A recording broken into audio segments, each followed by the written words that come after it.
Breaking news میں خوش آمدید ناظرین اکرام، سابق army chief general Qamar Javed Bajwa نے تحریک انصاف کے لانگ مارچ سے متعلق پردے کے پیچھے کی کہانی ایک صحافی کو بتائی۔ صحافی کا کہنا تھا کہ سابق army chief general Qamar Javed Bajwa سے ملاقات کے دوران ہونے والی گفتگو پر مبنی کالم کا دوسرا حصہ سامنے آیا، اور صحافی نے بتایا کہ بہت سے سوالات کیے جس پر سابق آرمی چیف نے جوابات دیے۔ تحریک انصاف کے لانگ مارچ اور وزیراعظم شہباز شریف کے استعفے کے فیصلے سے متعلق سوال پر جنرل ریٹائرڈ قمر جاوید باجوہ نے پردے کے پیچھے کی کہانی سنا دی۔ صحافی نے سوال کیا، کیا شہباز شریف نے وزارت عظمیٰ سے استعفیٰ دینے کا فیصلہ کر لیا تھا؟ جنرل قمر جاوید باجوہ نے جواب دیا کہ جب 10 اپریل کو عمران خان کے خلاف تحریک عدم اعتماد کامیاب ہو گئی تو اس کے بعد شہباز شریف سے ملنے گیا، ان سے پوچھا کہ آپ کا حکومت کرنے کا کیا پلان ہے؟ تو وزیر اعظم شہباز شریف نے کہا کہ 2-3 قوانین بنا کر 4 یا 6 ہفتوں میں الیکشن کا اعلان کر دیں گے۔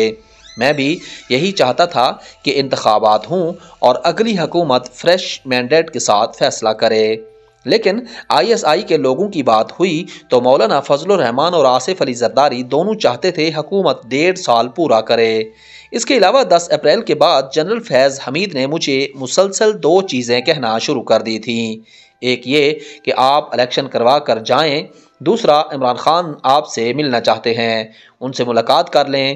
9 مئی کو شہباز شریف اور ملک احمد خان میرے گھر آئے اور کہا کہ ہم نے الیکشن کروانے کا فیصلہ کیا ہے۔ ملک احمد کہنے لگے کہ میں نے الیکشن کمیشن کے ساتھ بات کی ہے، الیکشن کمیشن مردم شماری اور حلقہ بندیاں 5 اگست تک مکمل کر لے گا۔ حکومت نے فیصلہ کیا ہے کہ اگر ہم بجٹ نہیں دیتے ہیں تو 5 ستمبر کو الیکشن کروا دیے جائیں، اور اگر بجٹ پیش کرنا پڑا تو ہم 5 اکتوبر کو الیکشن کروانے کے لیے تیار ہیں۔ یوں الیکشن کی تاریخ کا فیصلہ ہو گیا اور PTI کو بھی اس فیصلے سے آگاہ کر دیا گیا۔ PTI کو کہا گیا کہ آپ لانگ مارچ کا اعلان نہ کریں۔ اس کے بعد شہباز شریف لندن چلے گئے۔ 19 مئی کو ملک احمد خان میرے گھر دوبارہ آئے، انہوں نے بتایا کہ نواز شریف نے فیصلہ کیا ہے کہ ہم الیکشن کروا رہے ہیں اور کل شہباز شریف استعفیٰ دے دیں گے۔ شہباز شریف نے عرفان صدیقی سے اختتامی تقریر بھی لکھوا لی تھی۔ شہباز شریف نے 20 مئی کو استعفیٰ دینا تھا۔ ابھی ملک احمد خان بیٹھے ہی تھے تو DG ISI ندیم انجم بھی آ گئے۔ انہوں نے کہا کہ اگر کل شہباز شریف استعفیٰ دیتے ہیں، 25 مئی کو قطر میں IMF کے ساتھ مذاکرات کون کرے گا؟ حکومت سے درخواست کریں کہ شہباز شریف 10 دن بعد استعفیٰ ہوں، لیکن تاکہ IMF سے بھی مذاکرات ہو جائیں اور نگران سیٹ اپ بنانے کے لیے ہمیں 10 دن کا وقت بھی مل جائے گا۔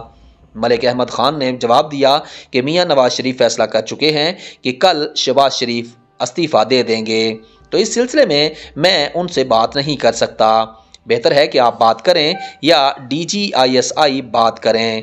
میں نے DG ISI کو کہا کہ نواز شریف سے درخواست کریں کہ وہ 10 دن ہمیں دے دیں۔ DG ISI نے نواز شریف سے بات کی اور اس کو 10 دن بعد استعفیٰ ہونے پر منا لیا۔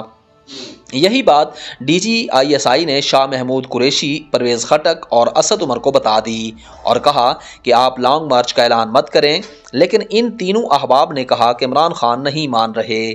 20 مئی کو ملتان میں عمران خان کا جلسہ تھا، بہرحال انہوں نے لانگ مارچ کا اعلان نہیں کیا۔ DG ISI نے بڑی مشکل سے اعلان کرنے سے روکا۔ عمران خان فوری الیکشن کا اعلان چاہتے تھے۔ 22 مئی کو عمران خان نے پشاور میں پریس کانفرنس رکھ لی۔ DG ISI نے پھر شاہ محمود، اسد عمر اور پرویز خٹک سے بات کی کہ آپ صرف 10 دن انتظار کر لیں، IMF کے ساتھ مذاکرات اور نگران سیٹ اپ کے لیے ہمیں 10 دن دے دیں۔ انہوں نے کہا عمران خان نہیں مان رہے۔ سپیر میں عمران خان کی پریس کانفرنس میں تھا، شاہ محمود قریشی بھی ساتھ بیٹھے تھے۔ میں نے شاہ محمود قریشی کو پیغام بھجوایا کہ آپ عمران خان کو لانگ مارچ کا اعلان کرنے سے روکیں۔ شاہ محمود قریشی نے عمران خان کو بتایا کہ وہ بات کرنا چاہ رہے ہیں، لیکن عمران خان نے بات کرنے سے انکار کر دیا، جس کے مناظر TV اسکرین پر دیکھے گئے۔ میری طرف سے لانگ مارچ رکوانے کی یہ آخری کوشش تھی۔ عمران خان نے لانگ مارچ کا اعلان کر دیا۔ شام کو لیگی قیادت میرے پاس آئی تو انہوں نے کہا کہ اب ہم عمران خان کا بھرپور مقابلہ کریں گے۔ میں نے پھر بھی اگلے دن خود شاہ محمود قریشی سے بات کی کہ آپ حکومت کے ساتھ بیٹھ کر بات کریں، لیکن انہوں نے کہا کہ عمران خان نہیں مان رہے، وہ فوری شہباز شریف کے استعفے کا اعلان چاہتے ہیں۔ میں نے کہا آپ کے پاس اکثریت نہیں ہے، حکومت تحلیل ہو گئی تو IMF کے ساتھ مذاکرات کون کرے گا؟ جنرل باجوہ کے پاس اس گفتگو کی آڈیو بھی موجود ہے۔ لانگ مارچ ناکام ہو گیا۔ لانگ مارچ کے روز میں نے اپنا ہیلی کاپٹر بھیجا جس میں شاہ محمود قریشی، اسد عمر اور دیگر کو اٹھایا اور راجہ پرویز اشرف کے پاس لے آئے۔ ان کے راجہ پرویز اشرف، ایاز صادق اور دیگر کے ساتھ مذاکرات ہوئے۔ PTI کا یک نکاتی نکتہ تھا کہ الیکشن کی تاریخ دیں۔ راجہ پرویز اشرف نے کہا کہ آپ پہلے اسمبلی میں آئیں پھر معاملات آگے بڑھاتے ہیں۔ اس طرح یہ سارا مذاکرات ناکام ہو گئے۔ لانگ مارچ روکنے کا سارا انتظام رانا ثناءاللہ کا تھا۔ ہم مکمل نیوٹرل تھے، ہم نے کسی قسم کی مداخلت نہیں کی تھی۔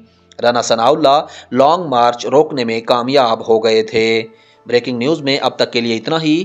اب تک کے لیے اپنا خیال رکھیے گا۔ اللہ حافظ۔